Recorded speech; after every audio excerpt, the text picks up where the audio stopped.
Olá, eu sou Anne Gabriele e esse é o nosso estante para a quarta-feira de Ciências Virtual do Instituto Federal de Brasília.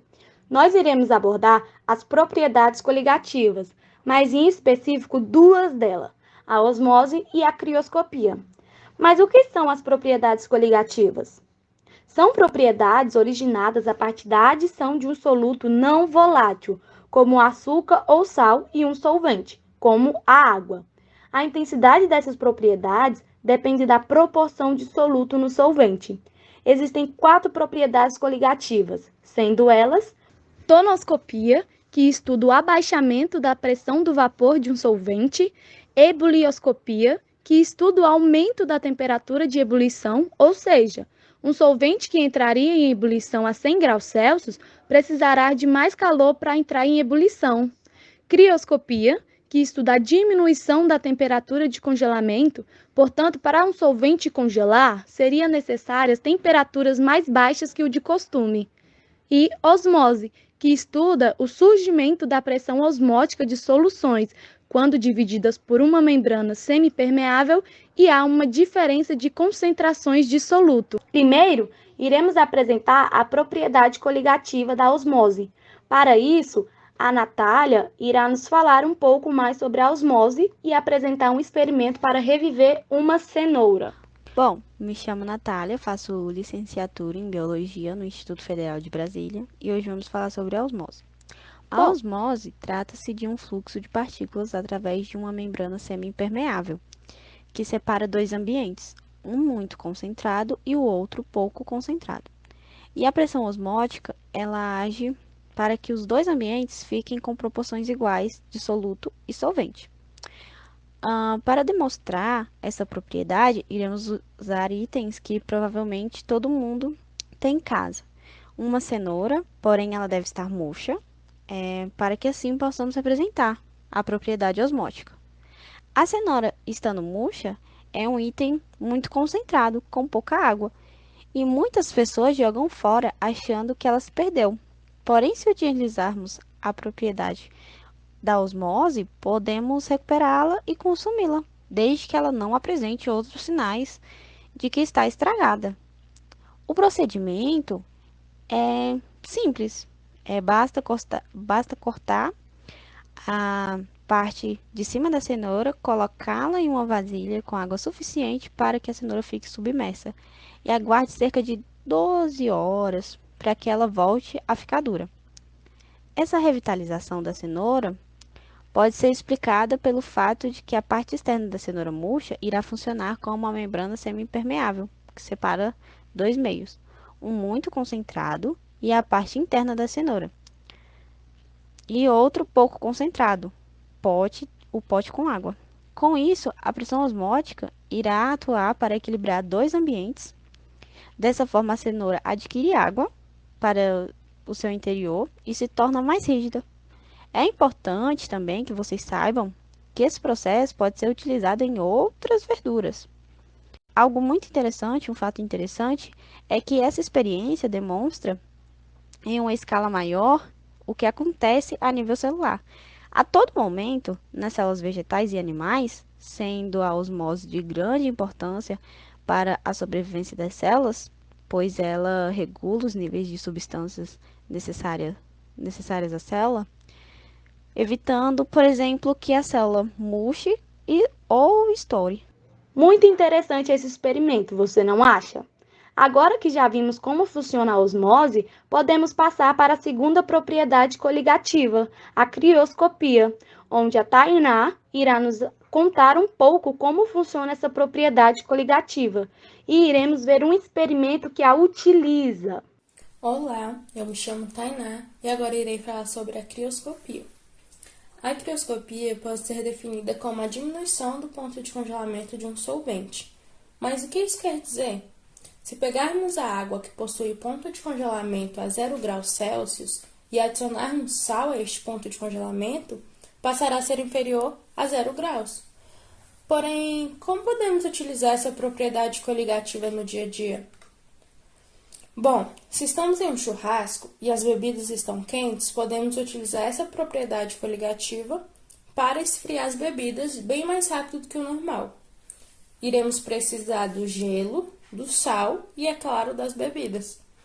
E a maneira simples basta adicionar o sal no gelo em quantidade certa e deixar as bebidas por volta de 15 minutos em contato com o gelo. Porém, esse não vai ser o nosso experimento para demonstrar essa propriedade coligativa. Faremos algo mais divertido. Iremos produzir sorvete em um tempo recorde e vamos precisar de alguns itens. Um saco plástico pequeno, pode ser de 1 litro e que possa ser vedado.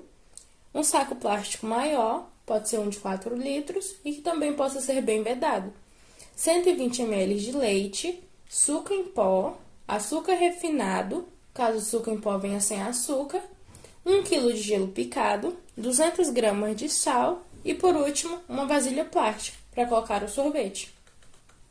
Agora, o passo a passo. Primeiramente, iremos adicionar no saco plástico menor todo o leite, o suco em pó e o açúcar.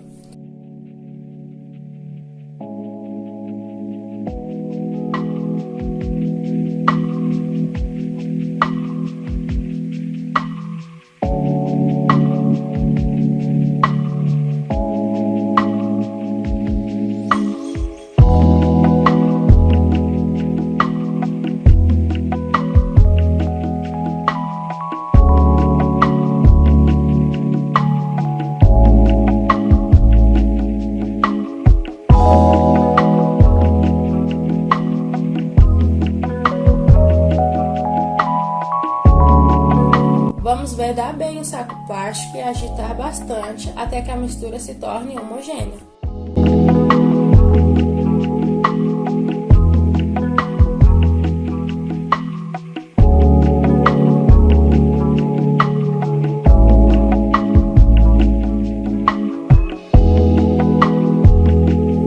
Em seguida, adicionaremos ao saco plástico maior 1 kg de gelo e 200 gramas de cloreto de sódio.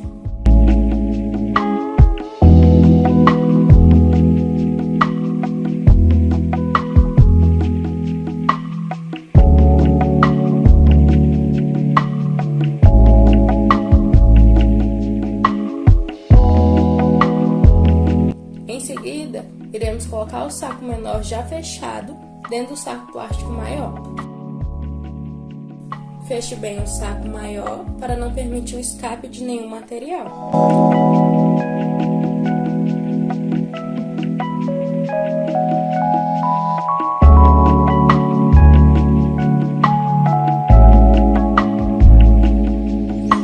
Coloque uma luva ou utilize um pano para proteger as mãos do frio e agite os sacos plásticos de forma contínua. A agitação deve ser realizada até que o conteúdo do saco menor tenha sido solidificado, que demora em cerca de 10 minutos. E está pronto o sorvete. Utilizamos uma das propriedades coligativas, a crioscopia.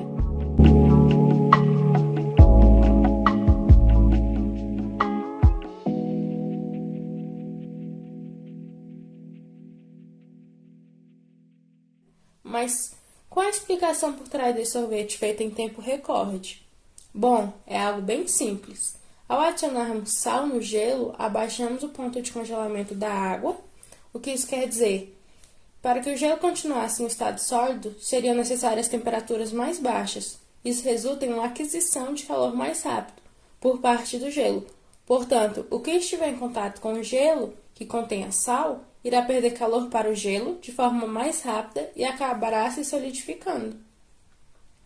Por isso, o leite se solidifica e se torna um sorvete tão rapidamente, pois ele perdeu calor para o gelo. Um fato interessante é que esse tipo de propriedade coligativa também é utilizado em países frios, para desobstruir ruas congeladas. Muito interessante e saborosa essa experiência, não é mesmo? Então, nós vimos duas propriedades coligativas, utilizadas na química e na biologia, que estão presentes o tempo todo em nossas vidas, e podemos aproveitar e utilizá-las em nosso favor quando necessárias. Mas então, que tal testar a osmose e dar vida àquelas verduras murchas da geladeira? Ou talvez utilizar da crioscopia para fazer um sorvete delicioso em um dia quente? Fique à vontade para reproduzir esses experimentos em casa e se deliciar com uma boa salada ou sorvete. Até a próxima!